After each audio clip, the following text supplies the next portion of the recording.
Рахмат, Нурдин Эсенович, биз комитетте да караганбыз. Сиздин улуттук статусу бар комиссияда өзбү канча жылды болду иштеп жатканына, кимдин сунуштамасы менен түзүлгөн? Улуттук борбор 2010 жылы ачылган. Жогорку кеңештин кабыл алынган мыйзамы боюнча. Анан ага чейин 2008 жылы Кыргыз Республикасы кыйноолорго каршы конвенциянын факультатив протоколуна кабыл алып, ошонун эң биринчи милдеттемеси бул улуттук алдын алуу механизмди ачылышы.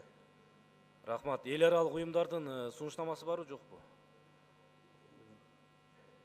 Бул буга чейин 2011 жылдагы атайын ушу кыйноолор боюнча атайын оондун баяндамачысы дагы бул сунуш катары берилген. Анан жана айтып кеткенде ошо факультативдик протоколдун талабы бул. Мен айтайын деген 2012 түзүлгөн болсо, сизде бир топ убакыт болгон. Эгерде жетишпеген мандатыңызга кошумча ыйгарым керек болсо, мыйзам алып келүүгө. Биз комитетте караганда, комитет чечиминде да турат, баяндама эске алынсын, бирок канааттандырар эмес деп табылсын деп кабыл алынды. Ана Улукбек Зулпкарович дагы айтып кетти, деги эле бул сиздин улуттук органдын, комиссиянын кереги барбы, жокпу деген маселе турат. Штатыңыз канча, көп болсо канча адам сизде? 26 адам. Сиз бая телефон чалып болот, бара калабыз деп атасыз, эми ал физикалык жактан эч кандай жетишпейсиңер биринчиден. Экинчиден ушу мандатты милдетин, ыйгарым укуктарын көтөрүү максатында кандай сунуштамаңыз бар?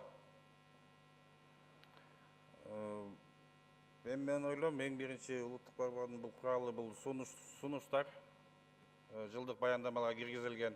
Ошолор аткарылса, жок дегенде ушу 50%-дан ашык аткарылса, мен ойлойм алдыга жылыш болот деп. Бирок тилекке каршы азыр жогорку регламентте дагы жок экен, улуттук борбордун сунуштары аткарылып, анан көзөмөл жогорку кеңеш жүргүзөт деген неме жок экен. Буга чейин 3 жылдык баяндамада көрсөтүлгөн. Жогорку кеңеш тапшырма берип, мамлекеттик органдарга мөөнөтүн коюп, бүгүнкү чечимде кандай болот? Чечесиңерди өзүңөр. Урматтуу депутаттар, биз биринчиден азыр 16 жылдын маалыматын угуп атабыз. 17 жыл боюнча дагы келет. Мен ойлойм, 17 жыл келгенде деги эле барбы, жокпу ушул органдын? Ошол маселесин карасак, анан Алтынай Сейитбеков айтып кетти. Максат Кунакуновдун атасы мен да катыштым, азыр айтты маалыматын. Өзү ата аталып тургандай, адамгерчиликсиз, кадыр басмырлаган мамилени алдын алуу милдетиңиз туурабы сиздики? Туура. Ошол боюнча сизде реакция болгонбу? Же маалыматыңыз барбы ушул? Кайрылганбы сиздин? Кунакунов боюнчабы? Ооба. Кунакунов боюнча биз арыз иштеки албастан эле тергөө изоляторуна барып келгенбиз. Ошондо бизге эч кандай арыз түшкөн эмес, бирок андан кийин дагы бир барганда мынакей азыр урматтуу Алтынай Сейитбековдун айтып кеткендей, бизге ошондой арыз муун түшкөн. Анан биз тиешелүү органдарга жибергенбиз. Аяктан текшерүү жүргүзүлүп, кылмыш ишин козгоодон баш тартуу болгон.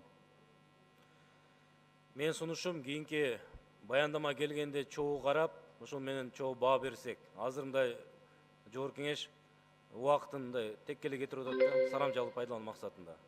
Рахмат.